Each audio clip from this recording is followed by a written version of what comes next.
fourth Isle of Man Government Conference took place at the Comis Hotel across 2 days in late September last month. It brought together ministers, senior officials and business leaders to discuss some of the island's biggest challenges, from the economy and housing to skills, healthcare, public service reform and connectivity. Over the next hour, we'll be reflecting on the conference, hearing from the ministers in charge and some of the voices reacting to what was said.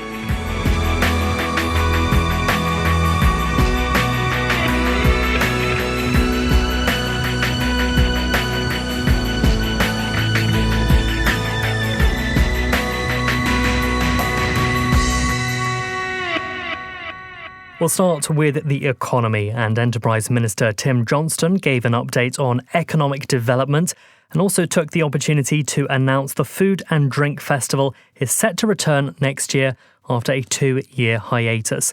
I asked him about the outlook for growth and the importance of local produce to the island's economy. Well, let's start by talking about your big announcement. The Isle of Man Food and Drink Festival is going to be returning September 2026. What can you tell me about that? What might it look like? Well, it's early days. Yeah, Christian, as I say, we announced it today. A lot of work now to do to sort of get ready for it next year. The plan is to have it at Nobles Park. I think using some of the infrastructure that's in place following Manx Grand Prix, Classic TT is sensible. It's a good space to do it in. So I think it needs to be reimagined. And I think the important thing is that we get that engagement with local food producers, and because I know there's always a lot of questions about it and a lot of concern. There's a lot of concern when it stopped. So I'm really pleased that as the department taking on more of the food marketing side now, that we're bringing it back, because we recognise how important an event it is. And how do you think it will benefit the agriculture sector, the food production sector, the hospitality sector even, in the short and long term? Well, I think it's important to make sure we've always got somewhere on the island where we're showcasing what we have and the talent we have and the quality and I think the broad width of produce that we have on the island. So any opportunity for the food and drink sector to be able to engage with the public, to talk about that, to show their wares, I think that's always an important thing we should be doing. And would you agree that government was wrong to suspend it initially? Well, I think that that was a decision made at the time by DEFA, who were running the event. I think clearly there were people who were disappointed with that. But I think at the same time, there was also a move to look at to do things a bit differently and do different sort of events. But I think ultimately, people were concerned and disappointed at the loss of the event. So we are pleased to bring it back. Do you think that affects any confidence that food producers might have in government? Because you obviously played a pretty key role in the agriculture sector before you were involved in politics. If you had been still in the agriculture sector when that decision was made, would you have been sat thinking, what's going on? Yeah, I think so. I mean, I understand there was concern and there's anger at the time from some. There's a lot of commitment goes into it, a lot of time. We're talking often about very small businesses. People are busy.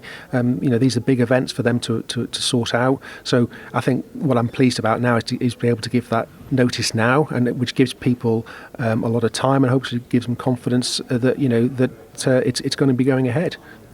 I'll just come to some other parts of your presentation. At the start, you gave an outlook of the economy, compared it with 2021 and today. And you started by saying the financial and professional sector is stable. But we are seeing increasing numbers of e-gaming firms surrendering their licenses, leaving the island, which you'll undoubtedly know. That makes up a large portion of GDP. Can we really say that the financial sector is stable? Well, as I say, when it comes to what I call financial services, that traditional sector, that's what I was talking about. I think e-gaming very much comes in what I call the digital sector, and there's no doubt we're seeing challenges in that sector. It's evolving. This is a global issue. I think there's no doubt we've seen serious organised crime infiltrate into certain parts of the e-gaming sector. That is why we've set out a national risk assessment of the sector, and that's why Digital we're bringing forward a new plan, recognising it's still a very important sector to the island. It's a positive sector. There's still around 1,000 people working in that sector, but we recognise that it needs to change, it needs to pivot, it needs to reset itself, and that's something that we're working on.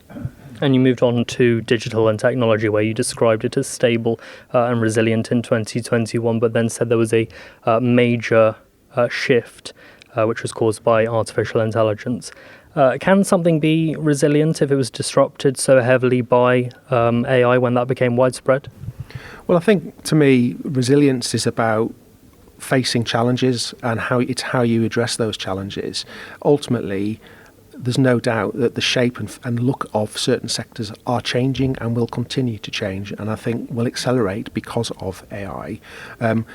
What you have to do is understand that and make sure you're looking and being as fleet as foot as possible to be able to flex really and change in that sense. So in that sense, I think the Isle of Man economy has always been resilient. It's faced many challenges in the past. This is not the first time. It's the ability to assess that and remould and move forward. And to me, that's something that the Isle of Man economy has always done very well.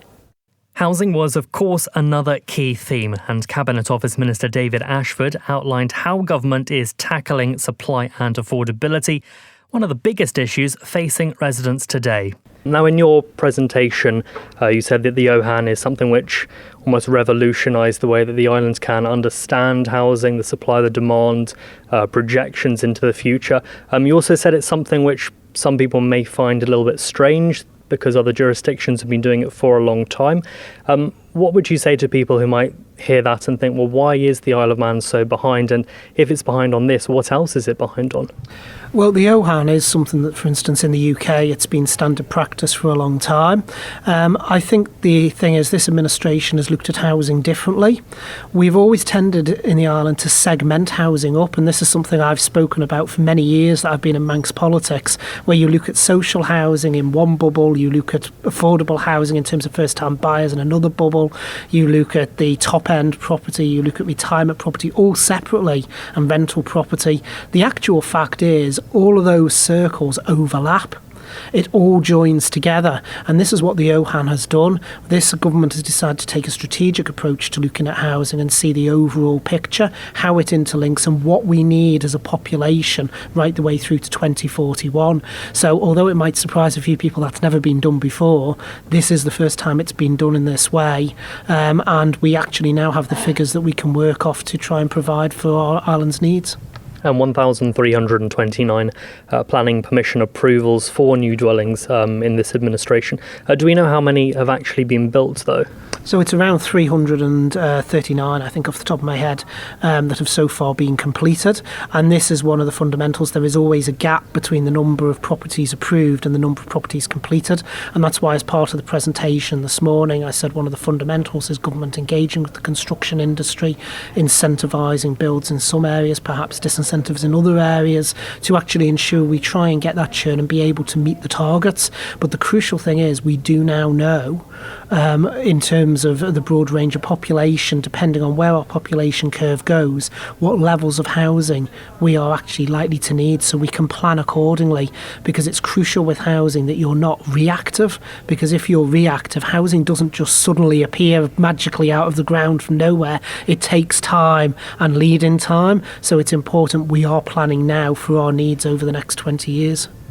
Something which you discussed, or something which has long been discussed, is this area of removing the exemptions for dilapidated, dangerous or ruinous buildings. That was something you touched on in your presentation and said that's something that is very much on the cards now. What's to stop landlords from just simply demolishing their houses? Because you do pay zero rates on land without buildings. Is that a loophole? Well, it's not a loophole because you need permission to demolish your house. I want to be absolutely clear. People cannot go around just demolishing buildings willy-nilly. There is permissions that need to go in place, and you have to have a very good reason for doing so. I don't think that when they go for the permission for demolition, turning around and saying, well, I don't want to pay rates, will class as a legitimate reason for demolishing your property. Okay. You've said that there are tough decisions to be made in the next 12 months, which will be crucial to delivering this. I've spoken with the former Chief Minister, Howard Quayle. I also spoke with a veteran political commentator, Alistair Ramsey. I'm sure you're familiar with both. Both have said that the final 12 months of any administration generally tends to be slow and becomes increasingly sceptical. Are you confident that the looming election won't actually detract from you being able to deliver some of those changes which you've set out, when there might be some less inclination from political colleagues to support tough decisions? I mean, obviously, I can't talk for my political colleagues. I can only talk for myself. And my view is that the last 12 months of any administration is in some ways the most crucial, because it's about getting things over the line that have been in plan for many years, but also making sure that you've got a good basis for the next administration to start from as well. So things that can't necessarily be finished in the life of this administration, making sure that they are actually at a point where the next administration can make the decision and quickly move on them, or decide that they don't wish to continue down that route. So I actually think the last 12 months is actually crucially important. The former Chief Minister, Mr Quayle, is absolutely correct. You do tend to sometimes in the last 12 months see a bit of inertia, but we have a large amount with this administration of important stuff to come through. As an administration, we are going to be driving forward. Whether colleagues in Tynwald and Keys support us on that is another matter, but as an administration, as a government, there is no plans to sit on our laurels for the last 12 months. Cabinet Office Minister David Ashford speaking with me there, but how is that message landing outside of the government? Douglas City Council leader Devon Watson gave me his reaction to the housing discussion and whether the island's approach is actually realistic. Just cast your mind back to the government conference. A lot of announcements were made throughout. Are there any standout points that really caught your attention? Yeah, one thing I'm really thrilled about is to see the government take account of some of the measures that we've pushed forward. And one of the things we've been pushing for the past few years quite hard is the policy on zero ratings. So there's a lot of property, if it's derelict, if it's falling apart, if it's not being used productively because it can't be used, then we essentially give a giant tax cut to these properties paid for by all of the ratepayers. And we've been fighting hard to get that done. And it's really great to see the sort of that announcement from the government that is going to become key to government policy. We'll touch on a lot of those points that you've just mentioned, but how much of what government announces in the conference are things that you have to take back to Douglas City Council and start to plan for, or maybe not necessarily find ways of fitting in, but maybe adopt new ways of thinking? So one thing that we have found, and this is one of the things that sort of drives forward our administration, is that Douglas has always been a sort of government within a government. So when you look at like a lot of progress that's happened on the Isle of Man, whether it has been establishing democracy, building public transport for the very first time, establishing sewer lines or electricity supply, all of these things came from the council first and then were later adopted by central government. And what council exists to do is push forward in certain areas, and then hopefully government sort of is willing to sort of work with us or meet us halfway or align with us as time sort of moves on. And that's why we try to have quite a forward-facing sort of waste policy plan. A small island, we should be recycling a lot more than we currently do. It's shameful that we do have some of the lowest recycling rates in Western Europe, and that's something that we have been finding to sort of implement an intelligent waste strategy. We are the only entity on the island that recycles en masse. And the same thing with housing. We've got a forward-thinking housing plan of where do we want to be in 10 years from now. And it's less us planning for what government has to do and more sort of sometimes it feels like we're waiting for government to catch up.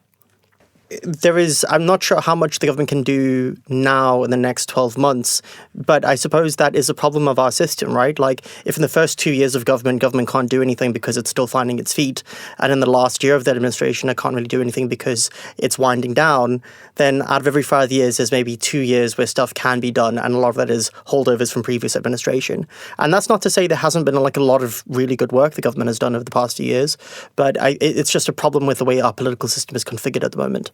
Let's turn our attention to housing, one of the key topics that cropped up. We heard from David Ashford. He was giving us all the headline figures, 1,300 planning approvals for new builds, the OHAN report, making data-driven decisions. Off the back of that, does that give you confidence? What was your take on it? Those are all good measures. I think those are all good. I think those are all promising, but it's nowhere near enough. And I think that I came into council a few years back pushing this idea of housing crisis, and it doesn't feel as though the actions we're taking meet the crisis. At the same time, while we're talking about this, government has been really reluctant to spend any money on social housing. They're in fact to a large extent, they're looking to cut off taxpayer support for social housing.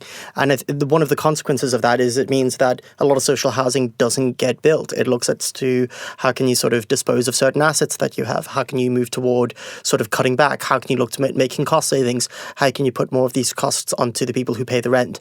And I think it's one of those where we need to be willing to say, okay, we're going to spend £100 million, we're going to build a lot of social housing, we're going to make rents, social housing rents sort of self-sustainable, and then go from there, or penalising certain land use policies that are highly inefficient and just encourage sort of greenfield development. I think it's also one of those, and forgive me for this sort of long rambling answer, is that particularly when you look at the type of housing that we're building, we're also building housing that is going to give us problems in the next 20, 30, 40 years. So when you build American-style suburban development purely relying on private developers on greenfield sites, you end up creating a lot of urban infrastructure problems. You end up putting a lot of homes in local authorities that don't always have the capacity to provide services for these homes. You end up building car-dependent urban sprawl that doesn't have any urban character in itself, and you end up destroying large parts of the sort of natural environment there, which is why we need that sort of joined-up urban thinking with using sort of new urban policies like urban planning principles as a way of driving these policies forward. We know that there have only been around 339, I think was the figure that was given to me, new builds completed. Not sure how many of those are actually affordable properties or for first-time buyers. But if we're looking at the OHAN report and going on that data, which government says is such a key document, then is the government already quite substantially behind? It's extremely behind. I mean, we ideally need at least, at minimum, 1,000 social housing units just to cover social housing demand.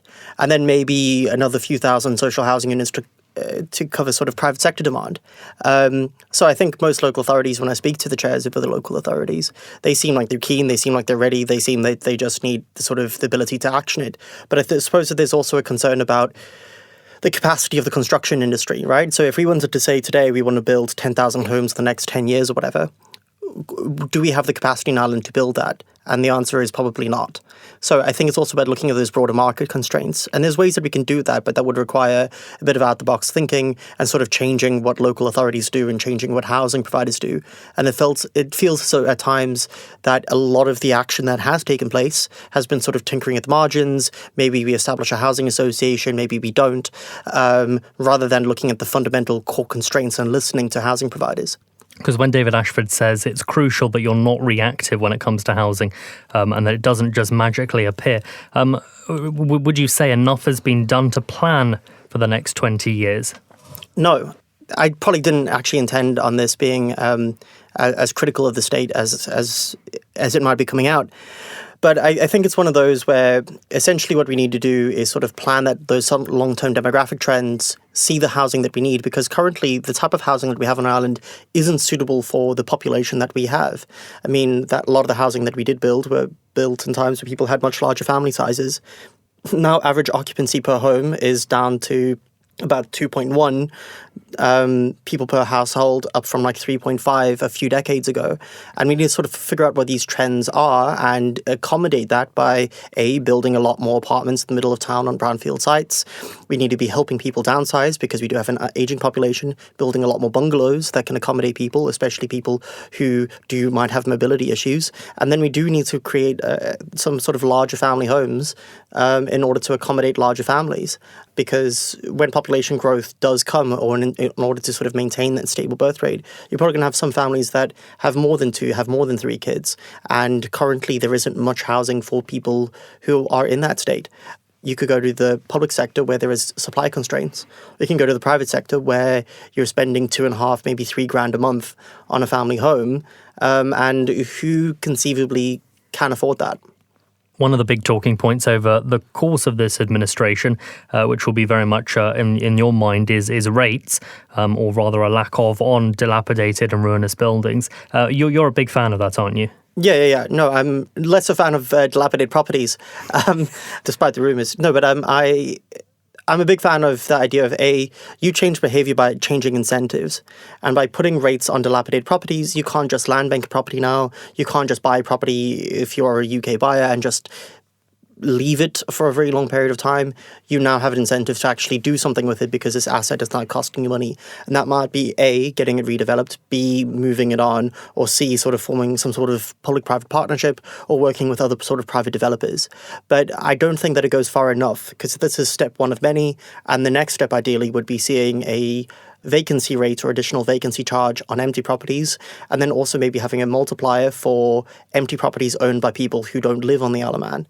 I think it's fundamentally wrong that if you're a family and you're looking to purchase a home, that you get outbidded or outcompeted by foreign investors who don't necessarily live here.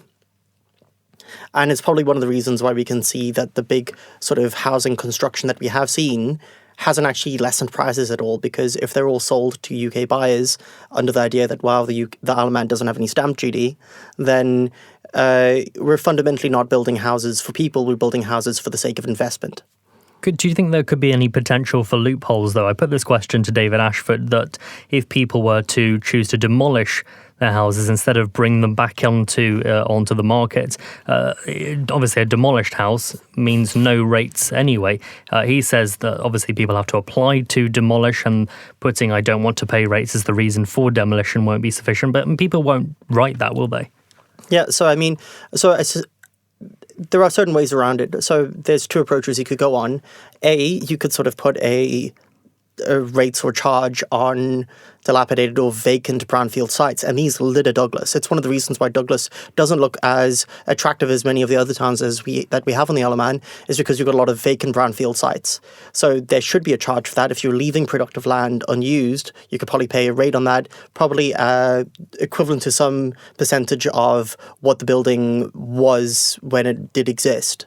And then secondly, what you could do is you could go the more Georgian sort of land value tax route, which is evaluating rates on the basis of the underlying land value beneath them. And what that also does, that solves several problems, is that it also encourages a certain amount of urban density and productive use of land within urban cores. It ends up charging agricultural land lower rates, but that is a much larger sort of set of reforms. But land value tax and sort of a more Georgian way of thinking about sort of land pricing, rather than our sort of hodgepodge rate system that was sort of envisaged about 70 years ago. And what would that do for Douglas Council if the proposals that they have set out at the moment, that dilapidated and ruinous buildings would be required to pay rates? What would that do for the council? Is that a big income spike? It wouldn't be a massive income spike. I mean, it would probably be in the order of 1% or 2%, but essentially what that would do is it's also fundamentally about fairness. If you're a hardworking tenant or homeowner, and you pay your rates, and someone owns 5 or 6 properties, and 2 of those are dilapidated, and you're essentially paying their rates for them, I think you have to ask yourselves, is this fundamentally fair in a small sort of island community where we all know each other? And the answer that I would have there is probably not, right? And I think secondly, what you'd end up seeing is the main benefit is bringing these buildings back into use, because a building isn't just a building. It's a home, it's a business, it's a place where people do work, it's a place where people sort of socialize. And by bringing a vacant property back into use, then you end up creating activity, because a town isn't just a collection of buildings or infrastructure. It's also a place where people do things. And that's what we want to see, is we want to see these buildings brought back into use fundamentally. One of the core issues that we have is when you look down Strand Street, you look at the High Street, is one of the biggest cost pressures on small businesses is a high cost of rent. And if you're a large sort of commercial property owner, what you can do is you can say, well, I'm holding out for the £100,000 I might get for this sort of small shop. And there needs to be an incentive against that sort of land hoarding. You should just be putting it back into use. Property ownership, especially on sort of core commercial sites like that there are these community hubs, should also come with some responsibilities attached to them. And just final thoughts, we'll look ahead to the next 12 months. We obviously have an election, but we also have a government saying that there are tough decisions to be made. Is that a realistic approach? Because in any election year, tough decisions never tend to be at the forefront of any politician's mind. I suppose that the Tynwald itself is fractious, right? I mean, I think everyone is looking for someone to hold the can at the end of this. And I'm sure that tough choice is always going to be part of it. But I think that at any position of public responsibility, you do have tough choices. And one thing I would like to say is I've got the utmost respect for people who do decide to put themselves in the limelight and do decide to put themselves in that tough decision. I mean, being a Tynwald member doesn't pay. It does pay well, but it doesn't pay as much as what a lot of these folks could be earning perhaps in the private sector, and they take an immense amount of abuse for what they do, and they also work extremely hard. Many of them do, and I do sympathise with the sort of decision that they have to be in, and I don't envy them for 1 second. You take a lot of abuse on social media as well, though. Yeah, but I probably deserve it, right? I mean, I think I give out as much as I get. So, I mean, I feel like it's good. I like to be in the mix. I've always come from that sort of political culture where it's quite nice to just get involved. Would you ever consider standing? I know that's probably, maybe you've been asked that before. I'm far too shy. I'm far too shy. Could I be involved in sort of national politics? I don't know. I think the one thing that I mean, obviously it comes down to what happens at the time, but I think I've made a commitment to Douglas. And what I would like to do is sort of get these plans set up and established. But so you're not ruling out entirely, but for now you're happy with being leader of Douglas Council. I feel like it's nice to keep people on their toes, right? I mean, why wouldn't we want to have that speculation out there? So a true politician's answer. We haven't got an answer. Yeah, that's exactly it, right? I mean, I feel like it's worth preparing to sort of provide sort of politicians' answers, but I think it's one of those where, for a long time, a lot of people have characterized local government as being a stepping stone into national government. And I think that that's a sort of an assumption that I would like to try and challenge, is the fact that the sort of decisions you make on a local level are in fact sometimes more impactful. They have a really big impact on people's day-to-day lives. And I know that we're going to be putting in plans to, we've tried to look at some sort of creative financing institutions to sort of build another block of housing. And that wouldn't come without constant work and pushing by members. And I know that long after I'm not here anymore, my grandkids and my great-grandkids will be able to maybe live in a block of apartments that I've helped build. And that is such a meaningful, such an impactful thing. And I think that's a sort of set of decisions that if you're looking to be involved in public service, carry a massive weight in themselves. I think that we need to start really thinking about politics as being about people and more about what we want to achieve. And what I see is an island where the economy is so vastly unequal and so many people suffer in either hunger or homelessness, and that's just fundamentally immoral, and that's not correct. And any way that we have to sort of slow that down and push back against that, I'd encourage anyone to stand and run. Douglas City Council leader Devon Watson speaking there to me. Well, as you may have imagined, immigration and border security were also on the agenda, with Home Affairs Minister Jane Paul-Wilson speaking against the backdrop of rising tensions in the UK over small boat crossings. And she explained to me how the Isle of Man is approaching the issue of migration. Now, in your presentation, you put up a big traffic light system showing achievements thus far, some completed, some ongoing, some have been paused as well. Ensuring the safety of territorial waters and legitimacy of workers is one such item, which is classified as paused. Can you talk to me about what that looked to target? What does that actually mean, and the rationale behind the decision to pause it? Yeah, so you're right, Christian. There's a lot that has been achieved, and a lot of the focus has been on the seaport and the domestic airlines. And I, could talk about our improved use of technology through bringing in automatic number plate recognition at the port and the merger of the port's policing with Isle of Man Constabulary in February, and the enhanced visible presence and cross-agency working between police, customs and immigration. As a comprehensive Securing Our Island strategy, we included as well general aviation and our territorial waters. And the reason for the latter being paused at the moment is because the specific issue there was around workers working in our territorial waters and ensuring that they were legitimately able to work. So it's not that it's not something that we shouldn't keep an eye on and manage appropriately. But when we look at the overall security and threat and harm to the island, we've prioritised the areas that we thought were the most significant to make progress on over the last year. I want to talk about something which is seemingly causing a lot of confusion, and you'll obviously undoubtedly be aware of the significant attention on small boats in the UK, ensuring that we know who is actually here and things like that. There is a lot of concern about it, and what can you say to reassure the public that there is no risk of the island seeing asylum seekers travelling to the islands, even indirectly through the common travel area? So I think first and foremost it's important to say that the Isle of Man is not does not have powers to process asylum seekers. We are not within the UK's framework to be able to receive and process asylum applications. So if somebody did arrive in the Isle of Man and that was their status, then they would be returned to the UK because we have no power to do that. I think more broadly, the issue of knowing who is travelling to the Isle of Man is part of that Securing Our Island strategy that I was updating on today. And to that extent, we have put a lot of things in place to understand the movement of, criminals and so on. But one of the things that we're still progressing is verified identification when people move through our ports. And one of the things that the Chief Minister talked about in his opening address was an interim step to at least require people to carry identification when they are travelling.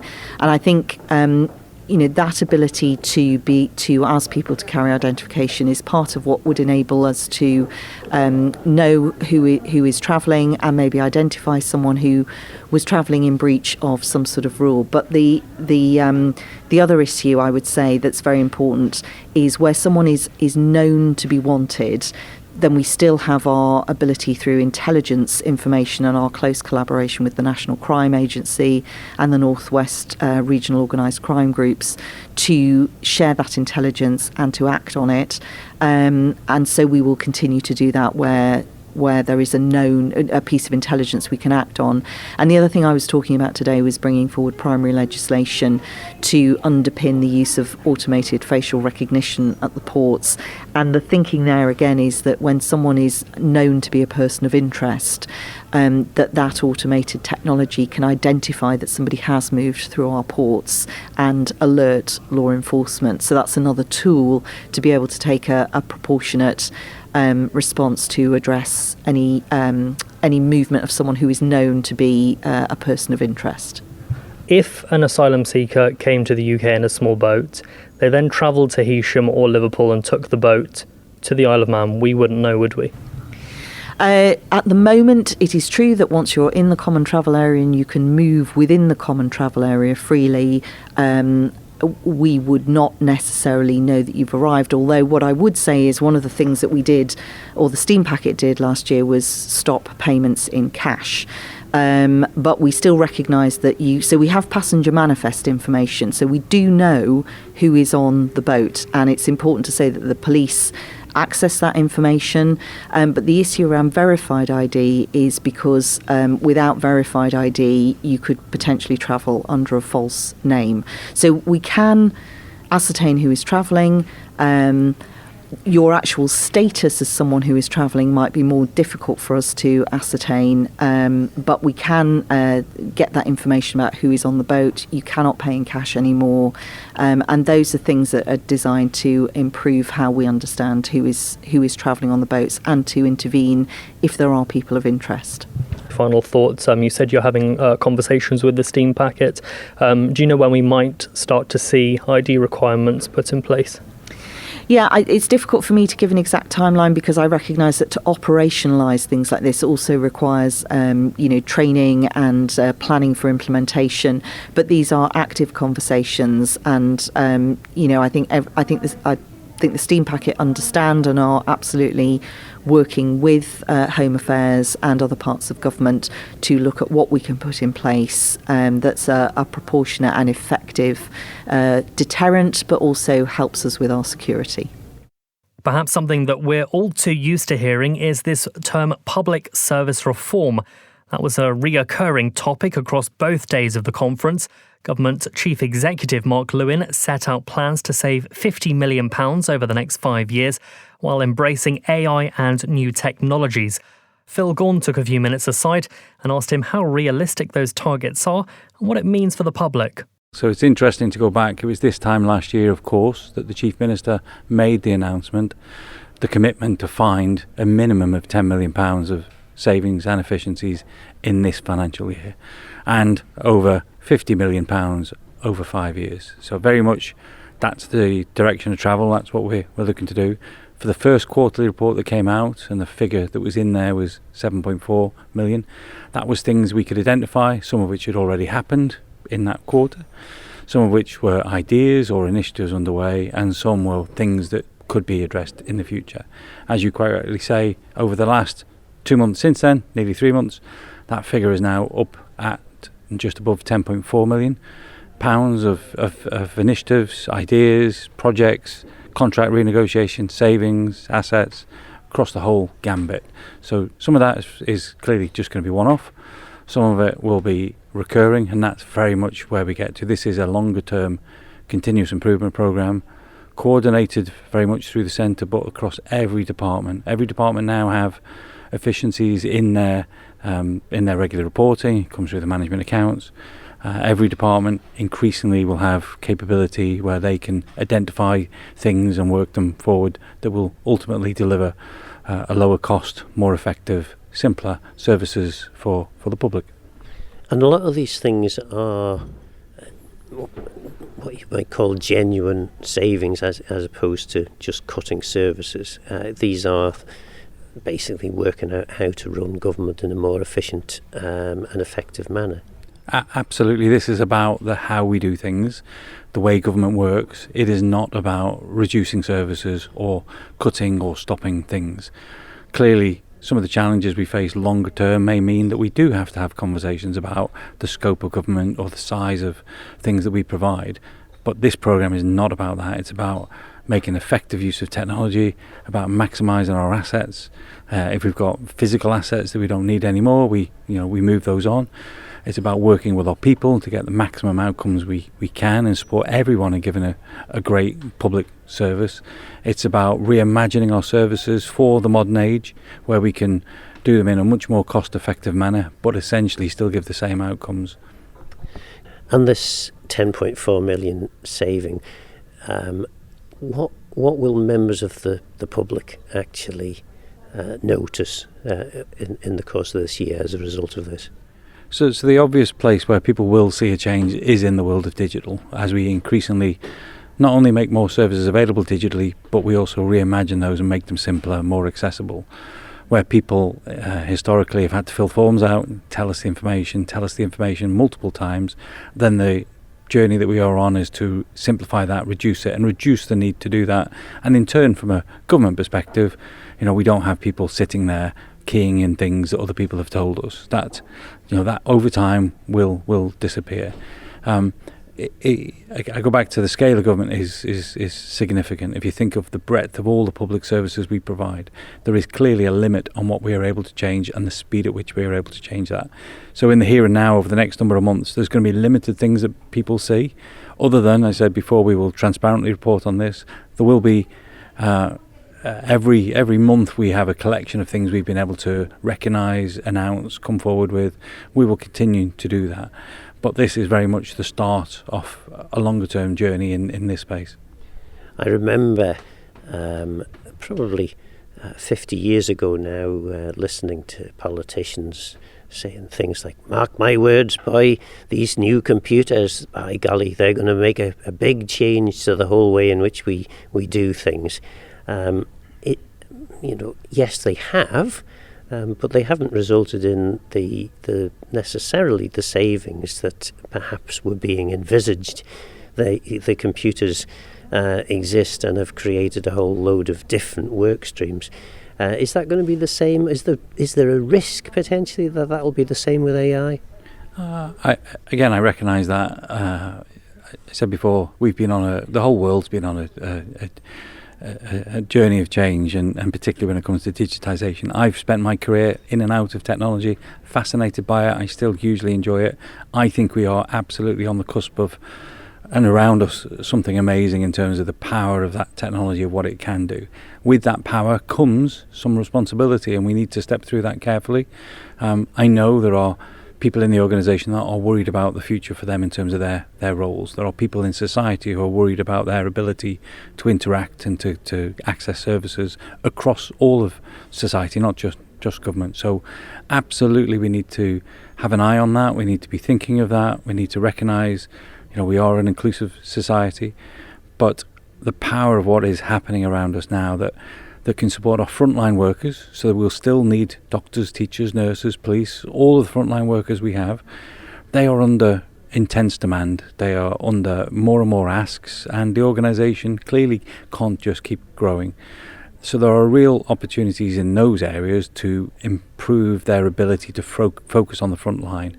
So where they've got inefficiencies, where they're doing administration, where they're dealing with the same thing time and time again. And using the power of technology to also analyse and show where either service failure is, failure demand, or better outcomes. The power of technology, I think, is immense. And then, as I say, there are other areas in government where technology absolutely can revolutionise the way we've done things in the past. Things that would historically take days, weeks, and actually months to build, to work out, now can be done in hours and days. And working with customers, with service users, with stakeholders, we can design things in a far, far quicker way than we've ever been able to do before. Perhaps one notable absence from the conference was the Minister without Portfolio, Tim Crookall, who was due to present on government efficiencies. At the time, we were told he was unable to attend, but as we now know, he'd actually resigned from the Council of Ministers. We were expecting to speak with him shortly afterwards, but perhaps as typical of his style, he's a tough one to track down. So that is a work in progress. And finally, Transport. Infrastructure Minister Michelle Hayward spoke about the government's long-term transport strategy, setting out ambitions for how we move around the island in the years ahead. So the transport strategy went on the Register of Business yesterday.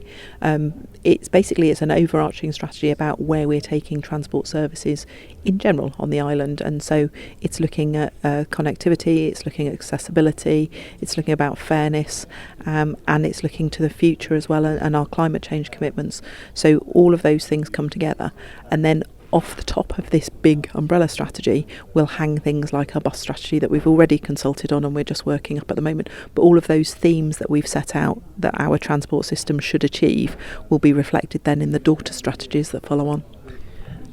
And many people may be asking the question, well, surely to goodness, government must have a transport strategy already. Why do we need another one? No, this is the first time we've had a transport strategy. It's one of the things that comes off the back of the Climate Change Action Plan. One of the requirements there was to plan for what the future of transport looked like. So this is the first time we've pulled all that together. And if you look at the strategy under each of those themes that we've got running in there are a number of work streams that are already ongoing. So we've really just pulled it together to say we're going to focus on something that's safe, accessible and sustainable. So what kinds of consideration do you have? I mean, there has been consultation on this already. So how much does the public view influence what you're doing with this strategy? Yes, so we consulted on the principles over a year ago now, and there was fairly healthy feedback. I think we're into about 400 or 500 responses to it. Lots of people directing us into the way, and that's been incorporated into this final document.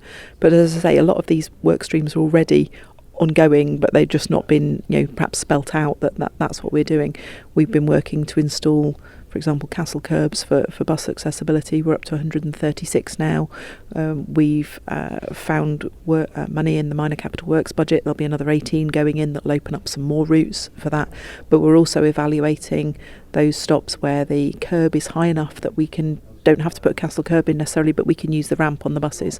And then it's all about training up our bus drivers and training mobility scooter users so that they can get on and off the bus safely. So all of those things come into play in increasing accessibility, but that's work that the Accessibility Steering Group and Bus Vannin have already been undertaking with help from Highways about evaluating. So when we talk about in the transport strategy making things accessible, we're already on it. This is just committing us that this is what's going to underpin everything that we develop in the future as well. So in terms then of the strategy, I mean, is this primarily a on-island strategy, or does it include travel off the island as well? No, it includes travel off the island. So if we stick with the accessibility theme, we're currently looking at the airport and how passengers with restricted mobility move around there. We've had to make some significant investment in that services recently. We've been looking, certainly with the new Liverpool terminal, about how people move around that building as well, and whether that's meeting the needs of some of our users as well. So there are lots of bits in there that relate to our off-island. We're obviously responsible for the infrastructure ends of two of the ferry terminals, the one in Liverpool and the one here, and we're responsible for the infrastructure at the airport. A couple of questions that were asked during the question and answer session. One was in relation to the harbour's infrastructure. I mean, I know, as one of your predecessors, we were looking to do some fairly significant investment in the harbour, and that's probably 10, 11 years ago. Some of that work has been done, but there's still quite a lot to do, isn't there? Yeah, there's a new harbour strategy. It's another one of the daughter strategies that will sit there to come forward, because there's been a shift in terms of demand about land around the harbours. We've seen increasing traffic from wind farm support vessels coming in. They've got some particular needs. If we look forward to what will the future needs be, how we use that land around our harbours is going to be part of it. We've made significant investment in strengthening the pier and allowing Manxman to be in there. We know that there's some upgrades to be done on the walkways and stuff, and we know that the link span is one of those. It's like I was going to say, not quite like the Forth Bridge. It's not quite as big, but we do this continual round of maintenance. But it is an asset that will need replacing in the future. And in terms of road use, I mean, obviously you're probably most well known on the Isle of Man for the introduction of your 20 mile an hour speed limit zones. What other things are likely to happen in terms of road use? I mean, you've talked about the bus strategy, and it would make sense to get more people to use buses. Is there a view, because often it is felt by motorists that government has an agenda to stop them enjoying their motor cars? Presumably, you'll argue that's not the case. No, absolutely, it's not the case. I'm a car driver myself, and I enjoy driving my car as well. We've made a number of investments into roads, and one of the things that Highways have done, which nobody will see the direct impact of, is that we've invested in a new software that logs all of the complaints and the challenges about roads. So we were discussing just earlier about the repair of potholes, for example. So I've been across in the UK recently, and you can hit some cracking potholes there, and the dark of a night on a road that you just don't even see coming. And yet here, 24, 48 hours from that pothole being reported, it'll be repaired. And we provide a level of service, I think, that perhaps isn't appreciated until you've gone and seen quite how bad it might be elsewhere. So we invest roughly £13 million a year in our roads network, and we're working through the parish teams are doing an awful lot to just do those smaller jobs and smaller repairs. And there is a very long work list to do, but we are steadily sort of getting through it. But it'll be a never-ending challenge. And you yourself know that when time is pressing on you, and when money becomes tight and becomes the defining factor, that we see prioritisation of spending going into health or into education, because they're departments that feel like they're frontline with more vulnerable people in them. And actually what gets cut every time, and in real terms the DOI budget has been cut systematically for the last 12 years, we're still expected to deliver that excellent service, but with less and less budget and with less and less headcount. And somewhere on the line we're going to bottom out on this and what we can deliver. And I think we have to be honest about what we can achieve in service standards. I actually think our service standards are way above some of our neighbouring jurisdictions, but we have to be realistic about what we can achieve with the money. I'll correct you. I think it's 17 years, not 12. 17 years. Oh, yeah, no, well, maybe the data that Treasury did for me went back 12 years, but yes, it's 17 years. But it is one of those, it's easy to say, OK, don't resurface that road, don't rebuild that road, put it off for another 2 years or 3 years. And in the meantime, your user dissatisfaction grows. And, we've seen the significant resurfacing that was done past Mount Murray. We've seen significant projects for resurfacing across the summer as well, nearly 60 miles of road surface that were done. So they are all investments into that longer term supporting that infrastructure, which is one of the key things that we need to manage. So, from the economy to housing, immigration, government reform and transport, the Isle of Man Government Conference was a chance to hear ministers set out their priorities and put questions to those in charge.